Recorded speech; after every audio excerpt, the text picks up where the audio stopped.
আসসালামু আলাইকুম রহমতুল্লাহ।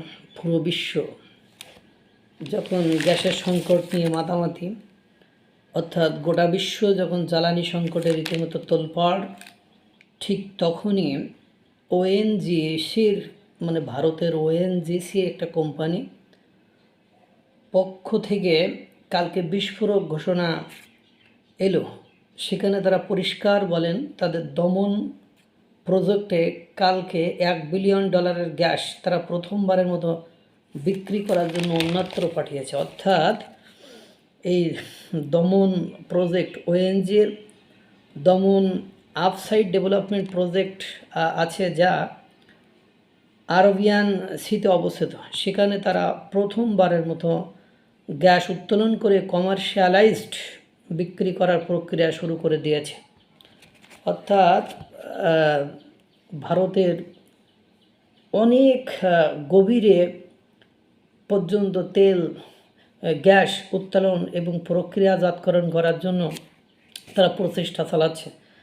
এই দমন প্রজেক্টটি মুম্বাই থেকে 180 কিলোমিটার দূরে অবস্থিত এবং গুজরাট থেকে 80 কিলোমিটার দূরে অবস্থিত।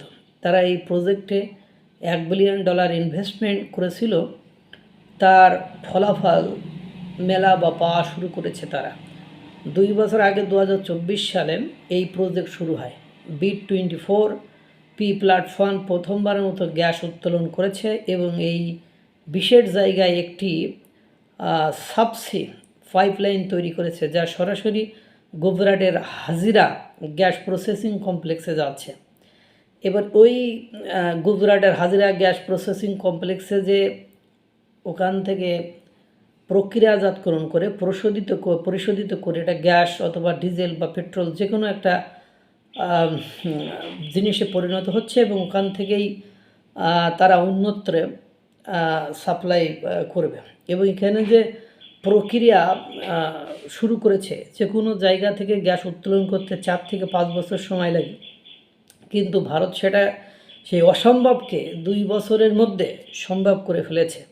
এবং দেখা যায় ভারতের এইবার নিজেরা গ্যাস সংকটের কারণে বিভিন্ন দেশ থেকে যে গ্যাস আমদানি করত, সেই ক্ষেত্রে ভারতের একটা প্লাস পয়েন্ট তৈরি হয়ে গিয়েছে। অর্থাৎ জ্বালানি কী পরিমাণ ভারতকে মধ্যপ্রাচ্য, রাশিয়া থেকে, ব্রাজিল থেকে সংগ্রহ করতে হতো, বিশেষ করে গ্যাস এলএনজি এলপিজি যে গ্যাসটা, সেই গ্যাসটা মোটামুটি ভারতকে বেশ ভোগাতো, সেখান থেকে নিস্তার পাচ্ছে। হয়তো এরকম হতে পারে তারা নিজেরা সেখান থেকে তুলে, ওই যে আল্লাহ যখন কাউকে দেয় দুহাত ভরে দেয়, ভারতের অবস্থা ঠিক ওরকমই হয়েছে। তাদেরকে দুহাত ভরে দিচ্ছে, যেদিকে যাচ্ছে শুধু সফলতা সফলতা আর সফলতা। এখন গ্যাসের ক্ষেত্রে এই যে সুখবরটা এসেছে, এটা ভারতের জন্য একটা অন্য ধরনের বর্তমান সময়ের সুখবর। কারণ এই মুহূর্তে গ্যাসের যে কী পরিমাণ দরকার বা গ্যাস যে কতটা গুরুত্বপূর্ণ